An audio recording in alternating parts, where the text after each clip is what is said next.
Most people moving to Dubai choose the wrong visa and end up paying thousands more than necessary. Here's the truth no one tells you.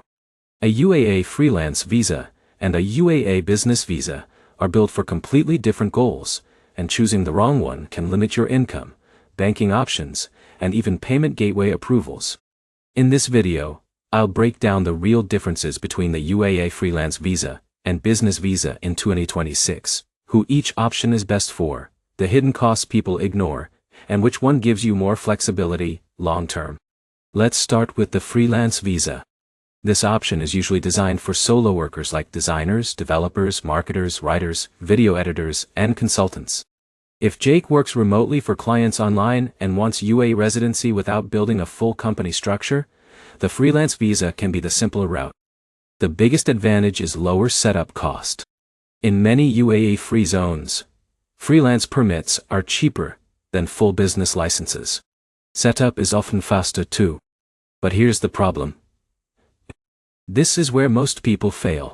Many freelancers think the freelance visa works perfectly for scaling a business later. In reality, some banks and payment providers treat freelance structures differently from full companies.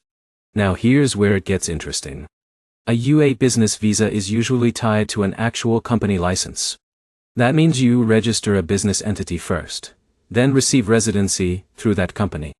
Alex launches an e-commerce brand in Dubai and wants Stripe approval, employees, supplier contracts, and larger banking access. A business setup often gives him more flexibility. Another huge advantage is credibility. Some clients, banks, and payment gateways view full companies as more stable than solo freelance structures. But there's a catch. Business visas normally cost more upfront. You may need office packages, company renewals, bookkeeping, and additional compliance depending on the free zone you choose. In a minute, I'll show you the easiest way to decide between the two without overthinking it. First, ask yourself one question. Are you mainly selling your own skills or are you building a scalable business? If you're a solo creator, consultant, or remote freelancer earning online income personally, the freelance visa is often enough. John edits videos for YouTubers worldwide and mainly needs residency plus a legal invoicing setup.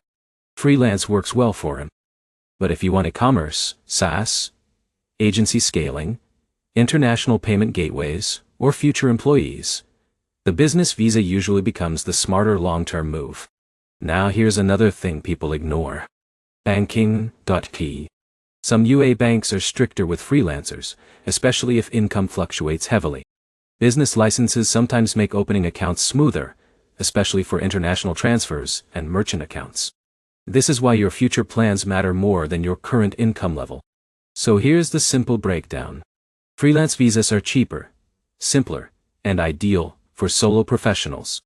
Business visas cost more, but offer stronger scaling potential, better business credibility, and more flexibility for growth. The smartest move in 2026 is choosing based on where you want your business to be in 2 years, not just what saves money today. If this video helped you understand the real difference between UAE Freelance and Business visas, like the video, subscribe, and comment below which setup you're planning to choose in 2026.